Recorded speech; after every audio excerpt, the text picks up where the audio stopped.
out well, but I just took a turn at the end and started losing a lot of money dealing with management. Yeah. And I said, you know what? I know more than the managers know.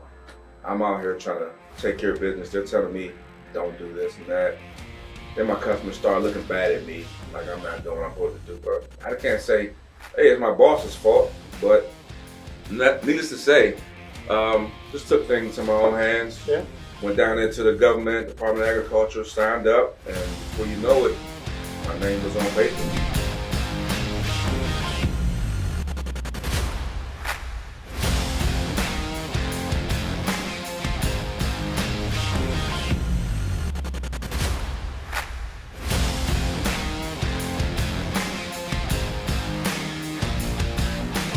Hey guys, we're back here in the studio. I got my friend Daniel here. Daniel, tell us a little bit about yourself, what your company is, and what you do. Well, Pat, I'm in pest control. I've been doing it for about 22 years now, which I'm really telling my age. I haven't done anything for 22 years. Yeah, man, it's crazy. It's been an adventure though. It's been sick. So, been in it for 22 years and just been going strong. Haven't had a dull day since I started, just to be honest. I tell you, I worked for one of the major pest controls when I was in my early 20s. And I've got this story that I like to tell. Went into a house and, I always wore shorts and a t-shirt underneath my overalls. Yeah. Went into this house and they didn't have a roach problem. Their neighbor had a roach problem. Oh, yeah. And it was crazy. So I went in, there's like 3 pieces of furniture in each room in the house. You can tell it's a family that's maybe down on their luck a little bit. Yeah. There was a pizza box on the table. I just happened to flip it up with my foot. Roaches went everywhere. There it is. I went into the kitchen, and you're not supposed to spray like into air vents and things like that. Yeah. I accidentally caught the corner of an air vent, and it was like a waterfall coming out of there. And I went outside afterwards and went and stepped my stuff in the truck. And I told them they can't go back in the house for a couple hours because I sprayed so much. Right. And I'm in over the truck. I'm stripping off my stuff. I'm looking down my shorts and everything. And the lady asked me, she goes, "Do you think that'll take care of the problem? Or you think you'll need to come back?" I said, "Ma'am, I'm going to come back with some gasoline and a match, and we might be able to get rid of all of them." Went back to the office. They were going to fire me, and I told my manager, I said, "Tell you what, you go to that house, and if you disagree with me, I'll quit. You don't have to fire me." He apologized to me after the fact. Not that I'm recommending you tell your customers they need gasoline and a match, but I got to tell you, I've done just about every job. I still don't know what I want to be when I grow up. Yeah. But I did some pest control back in the day with, like I said, one of the big companies. Now, how long have you owned your own company? Well, since 2017. Yeah. Opened up 4/20/2017. Shout out to 420. But it was a tough couple of years before that, because I gave a lot of time to a previous company, big company with the green letters. Rhymes with Skirminex. And that might have been that big company I worked for back in the day too. Yeah. Started out well, but I just took a turn at the end and started losing a lot of money dealing with management. Yeah. And I said, you know what? I know more than the managers know. I'm out here trying to take care of business. They're telling me don't do this and that. Then my customers start looking bad at me, like I'm not doing what I'm supposed to do. But I can't say, hey, it's my boss's fault. But needless to say, just took things in my own hands. Yeah. Went down into the government, Department of Agriculture, signed up, and before you know it, my name was on paper, and started running from there. Slumbergods. Where did you come up with the name Slumbergods? Wow. So, interesting story. So I started out as aggressive pest control. Okay. It sounds good. It was I like that. Red Bull, and he was really ready gung-ho. Yeah. And then I put in a database, and some guys in Ohio had already had the name. So, of course, you can't copyright it. You can't get it, patent. So I had to switch up. And I was so down and out, so after a long night of drinking, because I couldn't keep my name, went to sleep, woke up 3 in the morning, and it was almost like an intuition that just hit me. Slumbergods, just the name, just jumped in my head. Yeah. And sleep better at night? Is that the whole idea? You're getting there, yes. Yeah. My customers sleep better at night because I take care of the pest problem. Okay. So you don't have to worry about it. Yeah. And the other thing is, I put the pest to sleep. There you go. So a better way when I'm explaining to the kids on this process of extermination, I tell them I put the pest and rest to sleep. Nice. You know? Dirt nap. Oh yeah, absolutely, absolutely. Now, do you do? I mean, I know you do like you spray for general household insects. Do you do like snakes and raccoons and stuff like that stuff too, or? Yeah, I do raccoons, foxes, squirrels. No snakes, no bats. Yeah. Had a weird interaction with bats out in Maryland. Lady thought she had mice. Yeah. Because I opened up the back panel behind her tub. There was little droppings, you know. So, but they were too small. I'm like, these not mice. She was adamant. I have mice. I'm like, no, you don't. You have winged mice. I go in her attic, shine a flashlight on the wall, and at least 60 bats start crawling up the wall. Oh my gosh. I had to drop the panel, tell her go call somebody else. Yeah, you need somebody. No. Yeah, that just. I went to a house one time over in Burke when I was doing pest control. Yeah. And they had rat problems, and it started in their garage. They kept their dog food in a plastic trash can in their garage. Yep. Okay, so that didn't work. So they switched to a metal trash can in their garage. Well, those little boogers took the lid off, and they put a weight on it. They knocked the weight off. So then they really, this is where the problem really started. They took that metal trash can of dog food and moved it into the pantry inside the house. Oh, wow. So now the mice that were used to feeding there got there, and they know they can still smell it on the other side of the wall. Absolutely. They ate through the wall. And then once they're in the house, they're like, man, it's kind of nice in here. Exactly. So, they had gotten into the pantry, were eating in the pantry, and then they went up the walls into the attic. The attic looked like a metro system, like the tunnels and tubes all through the attic and the blown insulation. Oh, yeah. Oh, my gosh. Now, when I was there, I didn't see a single rat in the house. But we baited. We put out the safe bait traps where they got to go in and get the bait and come back out. I went back every day for a week and collected between 20 and 40 rats a day in their backyard.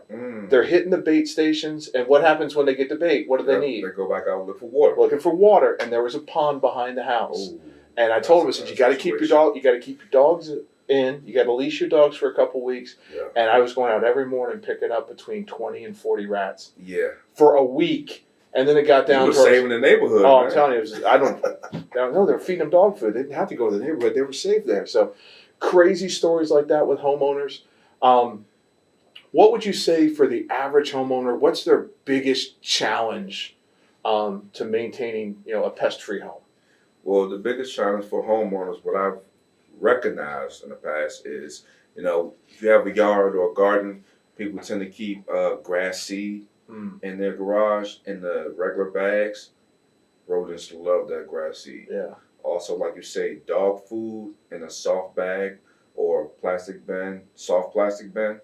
They love that. And also, what people don't know is when these rodents get into your dog food and and mice get into your dog food, it makes them super mice. Oh, yeah? Because the vitamins and the healthy ingredients inside the dog food, it really beefs up their immune system. It makes them immune to regular poisons. So you will have to search for a more intense type of poison to knock out this population of rodent. Wow, I didn't know that. So it makes them like, what was that Mighty Mouse guy from back then? It makes them like Mighty Here Mouse. I come to save the day. Then they have mighty babies. And before you know it, nothing's not working. Well, then we're creating like this super race of mice that are, they could beat anything. That's not so cool. Then you got to go Valhalla on. You got to go crazy on them. But you got to watch that, how you store your food and grass seed and pretty much food storage. And also do a walk around the perimeter of your house every, I would say, 6 months or so. Just check for holes and gaps. Okay. And also, do not let a lot of leaves and accumulate around the perimeter of the house. And your firewood, keep it away from the house, because a lot of stuff accumulates under that firewood, bugs, mice, things like that. Gives them a nice, warm, moist place to live. Exactly. They can come right under and get in the house, eat, chill, come back out to their house, and it's just an ongoing situation. I have got Kimball crickets, spider crickets in my house. Those are And my you know favorite. what? Those are my favorite. You get rid of them. 6 months later, they're back. Mm-hmm. My shed is like a resort for them. Like I open the door and there's like 100 of them going, "Hey, Pat," Oh yeah. you know, and then they disperse, but they're everywhere. I mean, they don't really. Do they damage stuff, or are they just an annoyance? It's a nuisance. Yeah, it's a nuisance. There's a nuisance for me because my wife and daughter hate them. Exactly. They just because it's spider and cricket, cricket, grasshopper. They're fine. As soon as you put the word spider in front of it, they want nothing to do with it. To be honest, they with are you. wicked, man. Yeah, because they look crazy and they jump and change directions in the air. You never know if it's gonna land on your leg or not. You know, so or somewhere else. No good. No good. Exactly. So those things are a big nuisance in the residential community. So what areas do you service? So I particularly service a lot of Central Virginia, Northern Virginia, I would say. So Alexandria, Fairfax, Springfield. I have my Upper Marlboro, Maryland properties, Bowie. Yeah. What's the furthest south that you want to go? Further south I want to go, I would say I'll pretty much stay right here in Woodbridge. Okay. Further south okay. is Woodbridge. Yep. As far as northern areas, I'm hitting Chantilly. Okay. Yeah, I'm hitting about Chantilly area. And also Maryland. Deepest I go, I like Upper Marlboro, Bowie, down in the North Beach area. Okay. It's pretty cool. Yeah. You hit like certain different areas on different days of the week type of thing? Yes. Oh, that's perfect. Try to keep my schedule tight if possible, so I can maximize products, gas, time, things like that. Gas ain't getting cheaper, is it? It ain't. No. I can't complain. Gotta fill that tank up. Yep. So, Well, you can't. You're not driving a Prius either. I mean, you got to drive. Exactly. You got to drive something. You got some equipment you got to carry around. Got to so lug I around get it. all of the equipment. Now it's funny. You and I met through a mutual friend. Yeah. Rick Williams Professional Painting. He's been in the studio before. Oh yeah. And talked with us. And I got to tell you, Rick's a lot of fun. Rick and his parents have been using you forever. Yeah, even before I started my business. So yeah. They were one of my Skirminex customers. Yeah. Yep, and they we always kept in contact. Yeah. And they enjoyed me versus the big company name and how I perform. And they're like, yeah, man, let's go. And it's been chemistry ever since. Yeah. Well, Rick's, they're a locally family-owned company. Yeah. You're a local family-owned company. Team Sowers is a local family-owned company. Samson Properties is a local. So we always try to support local companies. During COVID, I actually went around to all the local restaurants that were trying to stay open. Oh, yeah. I shot videos with the owners of the restaurant trying to make it so that they could stay open and survive. A lot of companies didn't survive COVID. Yeah. Mom and pop shops, your local baker, your local butcher, your local exterminator, your local realtor. We're just we're trying to make a living. I tell my clients all the time, I don't have to get rich on every deal. No. I just have to make a living. Yeah. So, if we have to work something special on one, you know what, we'll make it up on the next. So absolutely. It's just fair. Same thing. I know you charge a reasonable rate. I don't want to get into that in the video, but you're competitive with your rates. You work with people when you need to work with them. Now, you're working on your termite certification. Yes, I am. All right. How's that coming? Actually, it's not bad. It's coming pretty good. So, got it for Maryland right now. Okay. Now I'm in the process of testing it for Virginia. Yeah. So yeah, it's good, coming along great. So once you do that, so talking to my realtor friends, mm-hmm. once he gets that, he'll be able to do inspections and treatments. Best thing is, you get one of those big companies that comes out. They make money not only doing the inspection, but that's kind of like a lost leader for them. They want to find something to treat. Yeah. Sometimes you need a second opinion. You can always get a second opinion.